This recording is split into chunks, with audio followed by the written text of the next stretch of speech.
Jelang pemilihan, mulai muncul kebobrokan yang bisa menggagalkan rencana mereka. Calon pemimpin yang tidak layak memimpin harus disingkirkan. Sama kayak HRD, melihat latar belakang pelamar kerja banyak masalah, pasti tidak akan lolos. Gelombang perlawanan makin tidak terbendung.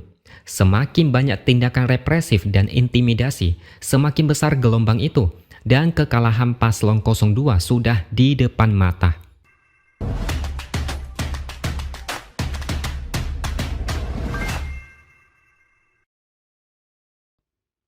Halo, bertemu lagi dengan saya, X Hardy di Opini SeaWorld. Semakin banyak orang yang yakin kalau Gibran pantas mendapatkan julukan anak haram konstitusi. Gimana enggak? Dulu MK memutuskan beberapa hakim MK, terutama ketua MK saat itu, Anwar Usman, melakukan pelanggaran etik berat.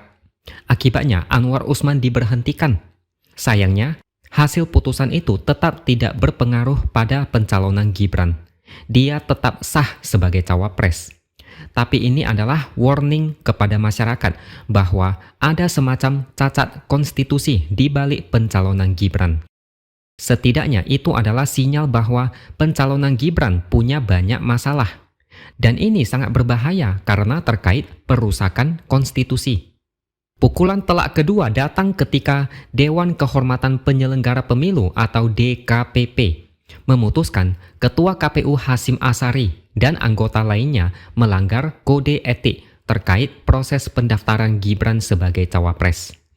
DKPP menjatuhkan sanksi keras kepada Ketua KPU, tapi masih belum jelas sanksi seperti apa yang akan diberikan. Tapi itu tidak penting, karena masalah utamanya bukan di situ. Yang perlu diperhatikan adalah putusan ini tidak akan mengubah nasib Gibran yang sudah terlanjur menjadi cawapres. Gibran tetap lolos kesekian kalinya, seolah dia ini sangat beruntung dan licin, bisa mengelak dengan mudah di setiap masalah.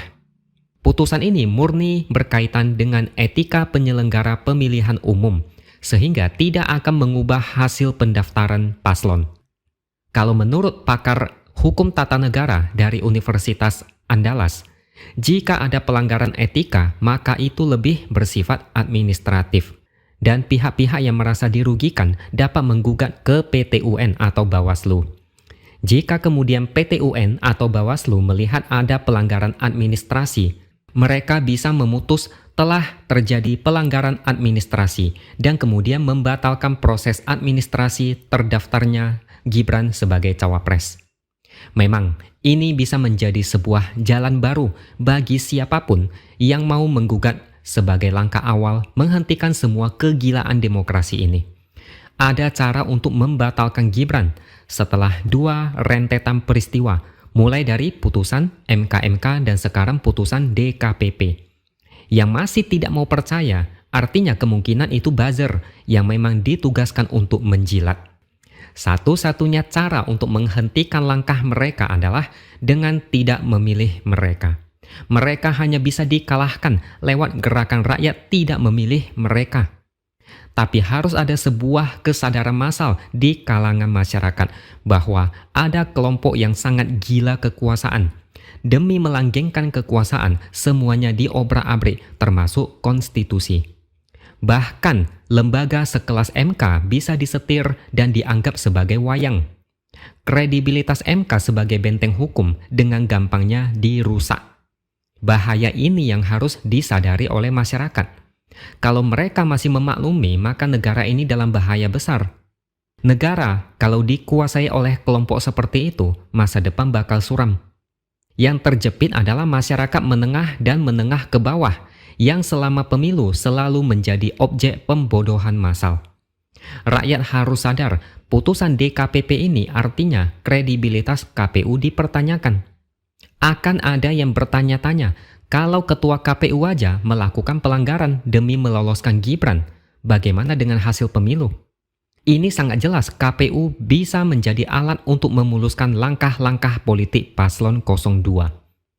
Kalau MK dan KPU aja bisa dibikin seperti ini, apakah Pilpres nanti bisa berjalan dengan adil? Apalagi Gibran sekarang tetap sah sebagai cawapres.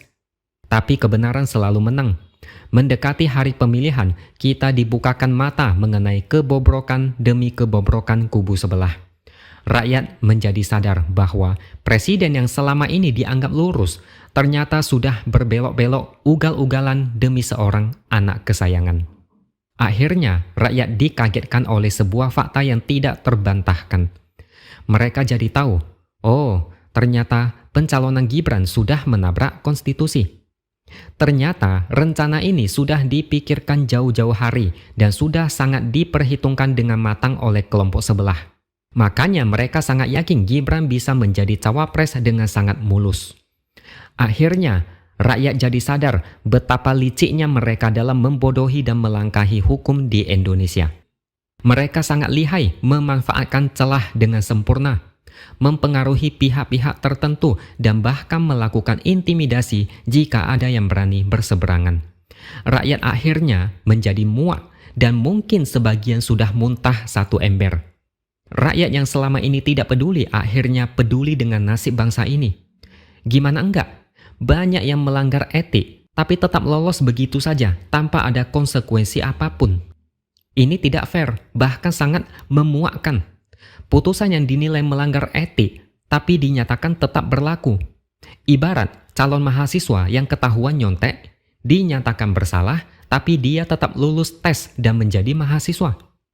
Atau begini, contohnya, misalnya MPR melantik presiden, lalu ketua MPR dinyatakan melanggar etik, dan paslon itu tetap sah menjadi presiden dan wakil presiden.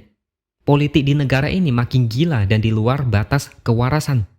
Dengan demikian hilanglah integritas hukum dan penyelenggara pemilu. Dan rakyat sadar ini sudah sangat serius. Negara ini sudah genting. Negara ini mau dijadikan seperti milik keluarga.